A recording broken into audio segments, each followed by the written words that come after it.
Po guys, mayroon naman po mga bago nating mga subscriber, nagpaabot na naman po sa ating kaibigan. Kung mapapanood nyo sana yung video po natin tungkol kay Ma'am Cabral, no? Sigurado hindi na kayo magtatanong, pero ayaw din po namin na magtampo kayo kasi ito po ang katanungan kaibigan ninyo. Tungkol po ito kay Ma'am Cabral ba? Oo, kasi grabe na po daw talaga ang nangyayari dito sa Pilipinas. kahit po siya, hindi talaga siya naniniwala na si Cabral po yung nasa picture. Kasi iba po ang suot at iba din po ang mukha. Bakit po ito ang ipinapalabas sa social media? Oo nga, para lang ba matakpan ang namuno dito sa atin? Oo, gusto kong malinawan sila ulit kasi hindi po siguro siya nakapanood ba sa mga video natin. Tandaan po ninyo sabi ng ating kaibigan, no, malalaman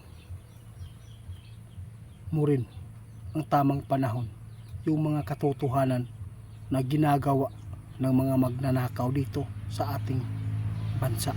Yun po ang sabi ng ating kaibigan.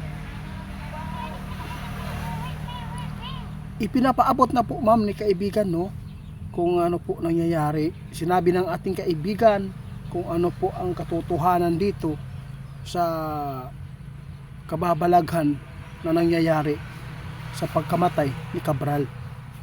Kahit si kaibigan nagsabi na posibleng hindi si Cabral yan.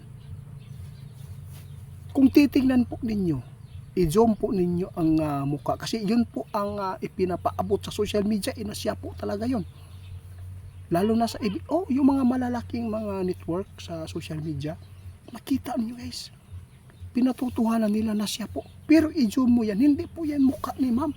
Iba ang mukha, kaibigan. Ipapaliwanag ko sa inyo para hindi kayo maguluhan. Mayroon bang tao na magbibigti tapos magpakuha pa ng picture, kunan pa ng picture? Mayroon ba? Kung mayroon man po, yung mga tao nagsusahid lang na siya lang po mag-isa, bakit may kasama pa siya? Hindi ba pwede ang driver di ba kaibigan? Ipapaliwanag namin guys. Alam po ninyo, ito lang po ang masabi ko.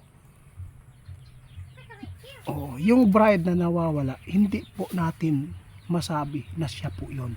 Kasi maraming tao pwedeng gawin yan. Pwedeng gawin na ganyanin ang sitwasyon. Kahit ako guys, kaibigan, pati ako guys, hindi ako naniniwala na si Cabral yan. At hindi ako naniniwala. Kaya nga nila magnakaw ng trillion o billion. Yun pa kaya ang tao na pwede mong gawin sa kanya na hindi maganda? Ilan lang po ang pwede mong ibayad dyan, di ba? Ito po ang ating masabi sa namumuno dito sa atin. Hindi na po talaga maganda ang nangyayari ngayon sa ating bansa. Nakakahiya na po talaga ito. Oo. Kahit sinabi na po talaga, pero ayaw talaga ninyong maniniwala din. Tulad po ng mga magnanakaw, kahit alam na po nila na sila po ay involved, natatabunan pa rin. Ngayon, parang nakakalimutan ang flood control. Parang dito tayo sa mga problema po, no? Tungkol po kay Cabral, tungkol po sa bride na nawawala. Iba. Tapos mayroon na naman pong mga impeachment po ngayon na iano kay Sara. Kaya mawawala talaga ang issue dito sa flood control. Kung meron man po daw, yung mga tao lang na mga ginamit nila, pero yung mga leader dito, hindi nila mapakulong. Dahil kapag ang leader na ikukulong nila, kasi masasabit din po sila kung mag-amin, di ba? Anong nangyari po ngayon? Sa lahat po na nagtatanong, nilinaw namin dahil po ay hindi matapos-tapos ang mga katanungan nila, kaya tugunan po natin. Ito po ang masabi ko, kahit ako hindi po talaga si Cabral yan. Hindi po talaga. Sinabi ng ating kaibigan, mismo nagsabi din na hindi talaga, no? Magawa itong tao na bumigti, magsuicide, lalo na may kasama. Hindi ba pwede aawat yung kasama?